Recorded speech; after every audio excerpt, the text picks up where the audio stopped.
नमस्कार, हिमाचल की खबरों में आप सभी का स्वागत है और मैं हूं आपके साथ प्रियव्रत दीक्षित। बुलेटिन की शुरुआत करेंगे, लेकिन उससे पहले एक नजर सुर्खियों पर। हिमाचल प्रदेश में मचा चुनावी घमासान। बीजेपी के बागियों को मनाने पहुंचे जेपी नड्डा। बीजेपी के 2 दर्जन सीटों पर खड़े नेता बागी। सिरमौर में सीएम ठाकुर ने की पत्रकारों से चर्चा, कहा निर्दलीय प्रत्याशियों को शीघ्र मनाया जाएगा। टिकट आवंटन के बाद पार्टी से नाराज लोग। शिमला में बीजेपी चुनाव प्रभारी देवेंद्र राणा ने की प्रेस कॉन्फ्रेंस और बहुमत से सरकार बनाने का किया दावा। बीजेपी के आंतरिक सर्वे में हुआ खुलासा। शिमला में चुनाव प्रचार में जुटे राजनीतिक दल। बीजेपी प्रत्याशी संजय सूद ने शुरू किया प्रचार, कहा जीत को लेकर पूरी तरीके से आश्वस्त। और शिमला में चुनाव प्रचार में जुटे कांग्रेस उम्मीदवार हरीश जनार्था 15 साल से ग्रहण को तोड़ने का किया दावा। चलिए खबरों में आगे बढ़ेंगे और हिमाचल प्रदेश में मचे चुनावी घमासान के बीच बीजेपी रूठे लोगों को मनाने की पुरजोर कोशिश कर रही है। 29 अक्टूबर को नामांकन पत्र वापस लेने की अंतिम तारीख है और अब तक बात की जाए तो बीजेपी सभी रूठों को मनाने का प्रयास कर रही है। बता दें कि बीजेपी के राष्ट्रीय अध्यक्ष जेपी नड्डा हिमाचल में डेरा डाले हुए हैं और अपने गृह जिला बिलासपुर से जेपी नड्डा आज शिमला पहुंचे और यहां पर रूठों को मनाने की मुहिम तेज कर दी है। कुल्लू से निर्दलीय चुनाव लड़ रहे हैं महेश्वर सिंह को शिमला बुलाया गया और जहां उनको मनाने की कोशिश जारी है, वहीं बीजेपी के 2 दर्जन सीटों पर बागी नेता खड़े हैं। और वहीं सीएम ने कहा कि चुनावी बेला में राष्ट्रीय अध्यक्ष के साथ कई मुद्दों पर चर्चा की जा रही है और इसमें रूठों को मनाने की मुहिम भी जारी है। वहीं महेश्वर सिंह ने कहा कि पहले उनको टिकट दिया गया और बाद में ये कहकर काट दिया गया कि उनके बेटे बंजवार से चुनाव लड़ रहे हैं। कि चुनाव है, चुनाव के दिनों में बैठने उठने की सारी चीजें चलती रहेंगी और निश्चित रूप से पार्टी के राष्ट्रीय अध्यक्ष जी आए हैं, चर्चा होगी चुनाव के सिलसिले में। जो हमारी स्ट्रेटजी है, प्लानिंग है, आगे कार्यक्रमों का निर्धारण होना है। केंद्र के नेता आएंगे, प्रधानमंत्री जी आएंगे, गृह मंत्री जी आएंगे, तो इसलिए सारी विषयों को लेकर के बातचीत होनी है। सर, रूठों को मनाने की कोशिश तेज है, कितने रूठे माने हैं सर? तेज है। सबसे हम संवाद में हैं, बातचीत हो रही है, चर्चा हो रही है और मुझे पूरा भरोसा है कि जो हमारे कार्यकर्ता हैं जिन्होंने किसी वजह से नाराजगी जाहिर की है, वो सारी चीजें ठीक हो जाएंगी। कि जब लोगों में जाएगी का खबर कि महेश्वर सिंह का नॉमिनेशन रद्द हुआ तो कई तरह की चर्चा करो कि कैसा बेवकूफ था कि इतनी साल से था, अनुभव नहीं था कि तब का हुआ रद्द की, वो क्यों रद्द हुआ। तो रद्द होने से पहले मैंने नड्डा जी को ही फोन किया कि भाई आज अंतिम दिन है और मैं प्रतीक्षा में हूं, आपने बोला था तो वो मैं नहीं कर पाया। फिर आपने फिर भी बोला कि भर लो, तो जब भरा था, अब बहुत कम समय है और अब मैं भरूंगा नहीं, तो मैंने तो सिंबल मांगा है। निश्चित रूप से कल वो फिर रद्द होगा और रद्द होगा ये मैं बर्दाश्त नहीं कर सकता, इसलिए भर रहा हूं ताकि कम से कम नॉमिनेशन रद्द होना ये कलंक मेरे ऊपर ना लगे। तो वहीं सिरमौर में सीएम जयराम ठाकुर ने पत्रकारों से बातचीत की है। उन्होंने कहा कि भारतीय जनता पार्टी प्रदेश के नेतृत्व में निर्दलीय प्रत्याशियों को शीघ्र मनाया जाएगा। तो वहीं आपको बता दें कि ताकि 29 तारीख से पहले अपना नामांकन पत्र वापस ले लें। वहीं सीएम ने बताया कि टिकट आवंटन के बाद बहुत से लोग पार्टी से नाराज हैं। कई बीजेपी के लोगों ने आजाद उम्मीदवार के रूप में नामांकन भरा है। उन्होंने कहा कि सभी बीजेपी की नजरों में हैं और जल्द ही उनसे बातचीत करके इन प्रत्याशियों को मनाया जाएगा ताकि आगामी विधानसभा चुनाव के लिए एकमत होकर बीजेपी की सरकार बने।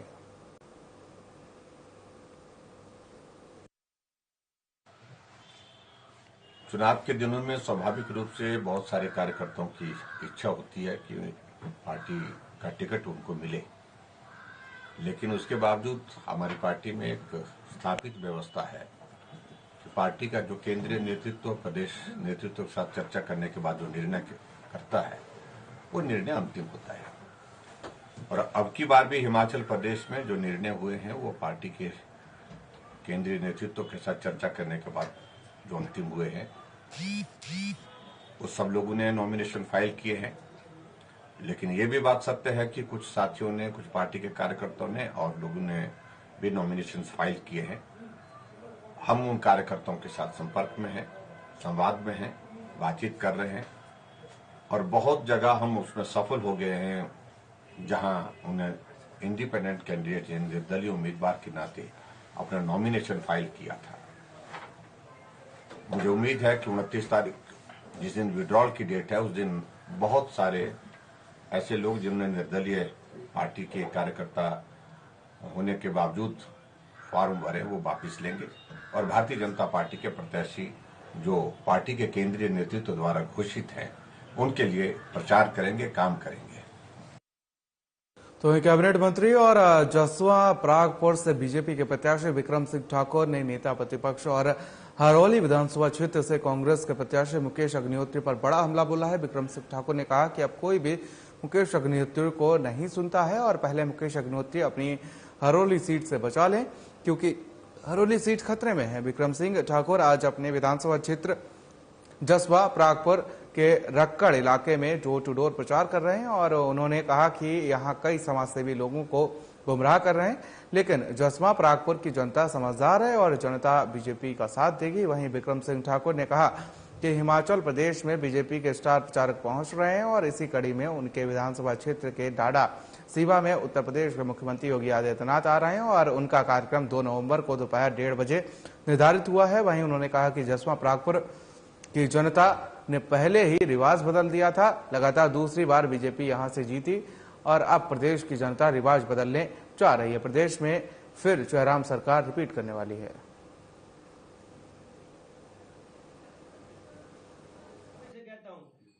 तौर से जसवा परागपुर विधानसभा क्षेत्र के लोग इस बात को मानते हैं कि उनके क्षेत्र के अंदर विकास हुआ है और जिन पंचायतों में मैं घूम रहा हूं वहां पर 5-5 करोड़ रुपए के काम जो है वो रोड्स के, ब्रिजेस के हुए हैं। और मुझे ऐसा लगता है क्योंकि ये मैं केवल वोट मांगने नहीं आया, मैं मंत्री के नाते भी इस गांव में 5-6 बार आ चुका हूं और जिस प्रकार का रिस्पांस लोगों का मिल रहा है, जिस प्रकार से लोग नुक्कड़ मीटिंगों में आ रहे हैं, तो निश्चित तौर से मुझे लगता है कि भारतीय जनता पार्टी का परचम जसवा परागपुर में लहराएगा। तो क्या लग रहा है इस बार टक्कर किसके साथ है भारतीय जनता पार्टी? भारतीय जनता पार्टी की टक्कर जो है, जो आप ये विषय ले रहे हैं, बड़े लोग यहाँ पे अपनी किस्मत आजमा रहे हैं। तो बीजेपी के प्रदेश अध्यक्ष सुरेश कश्यप ने संजौली में शिमला मंडल चुनाव कार्यालय उद्घाटन कार्यक्रम में भाग लिया और प्रदेश अध्यक्ष सुरेश कश्यप ने कहा कि शिमला मंडल ने अपना दूसरा कार्यालय खोल दिया है और मुझे खुशी है कि उम्मीदवार का प्रचार अच्छा चल रहा है। और सुरेश कश्यप ने संजौली में बीजेपी के लिए प्रचार किया और जनता से वोट भी मांगे। उन्होंने कहा कि आगामी आम चुनाव में बीजेपी भारी मतों से जीत रही है।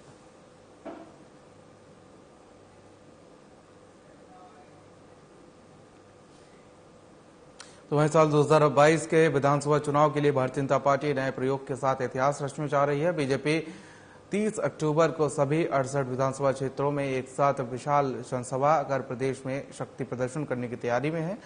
आपको बता दें कि 30 अक्टूबर को बीजेपी के राष्ट्रीय अध्यक्ष जेपी नड्डा, हिमाचल प्रदेश के मुख्यमंत्री जयराम ठाकुर, केंद्रीय मंत्री अनुराग ठाकुर, हरियाणा के मुख्यमंत्री मनोहर लाल और साथ ही उत्तराखंड के मुख्यमंत्री पुष्कर सिंह धामी और साथ ही बीजेपी राष्ट्रीय प्रवक्ता संबित पात्रा के साथ कई अन्य स्टार प्रचारक जनसभा को संबोधित करेंगे।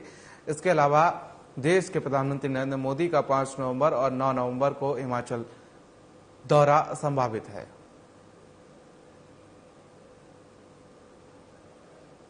दुनिया के सबसे बड़े पार्टी के प्रचार प्रसार के कार्यक्रम हो रहे हैं और एक भारी जन समर्थन भारतीय जनता पार्टी को मिल रहा है। उसी कड़ी में भारतीय जनता पार्टी ने तय किया है कि 30 अक्टूबर को 68 के 68 विधानसभा क्षेत्रों में भारतीय जनता पार्टी विजय संकल्प अभियान के तहत जनसभाओं का आयोजन करेगी। तो शिमला में बीजेपी प्रदेश चुनाव सह प्रभारी देवेंद्र राणा ने प्रेस कॉन्फ्रेंस की और कहा कि हिमाचल में बीजेपी पूर्ण बहुमत से सरकार बनाने जा रही है। नामांकन प्रक्रिया पूर्ण होने के बाद जो प्रत्याशी चुनावी मैदान में है उसके आकलन के आधार पर बीजेपी इस बार रिवाज बदलेगी और बहुमत से फिर से हिमाचल में सरकार बनाएगी। वहीं देवेंद्र राणा ने कहा प्रदेश की जनता ने बीजेपी सरकार के डबल इंजन के विकास पर पूरा विश्वास है और पार्टी के आंतरिक सर्वे और दूसरे विभिन्न सोर्सेज के सर्वे के आधार पर बीजेपी फिर से हिमाचल में सरकार बना रही है। वहीं उन्होंने कांग्रेस के राष्ट्रीय अध्यक्ष बने खड़गे के बयान पर तंज कसते हुए कहा कि खड़गे कांग्रेस पार्टी के अध्यक्ष के रूप में केवल भरत की भूमिका अदा करने आए हैं।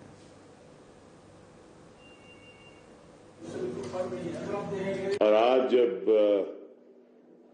कल आखिरी दिन था नामांकन पत्र भरने का और सभी प्रमुख दलों के जो सूची है प्रत्याशियों की वो आ गई है, उसके बाद हमने एक पूरा आंकलन किया और एक एक कॉन्स्टिट्यूएंसी के एक एक प्रत्याशी का एक आंकलन करने के बाद मुझे इस बात की बड़ी खुशी हो रही है कि सर्वेस के आधार पे और जो ग्राउंड की स्थिति है, जमीनी सतह पे जो हालात हैं, सियासी हालात हैं, उनको समझने के बाद उनका पूरा एक एनालिसिस करने के बाद हमें ये यकीन हो गया है कि रिवाज बदलेगा। तो हिमाचल प्रदेश में नामांकन प्रक्रिया समाप्त होने के बाद सभी राजनीतिक दल चुनाव प्रचार में जुट गए हैं और शिमला शहरी सीट से बीजेपी प्रत्याशी संजय सूद भी डोर टू डोर प्रचार कर रहे हैं। और संजय सूद का कहना है कि वह जीत को लेकर पूरी तरीके से आश्वस्त हैं और वहीं उन्होंने कहा कि बीजेपी ने उन्हें चुनाव मैदान में उतारा है। शिमला शहर के लोग उन्हें लंबे समय से जानते हैं। कार्यकर्ताओं में पार्टी के छोटे कार्यकर्ता को टिकट मिलने से काफी उत्साह है और सभी कार्यकर्ता पूरे जोश के साथ प्रचार में लगे हैं। उन्होंने आम आदमी पार्टी पर हमला बोलते हुए कहा कि नामांकन कोई भी कर सकता है। शिमला शहरी सीट पर 7 प्रत्याशियों ने नामांकन भरा है।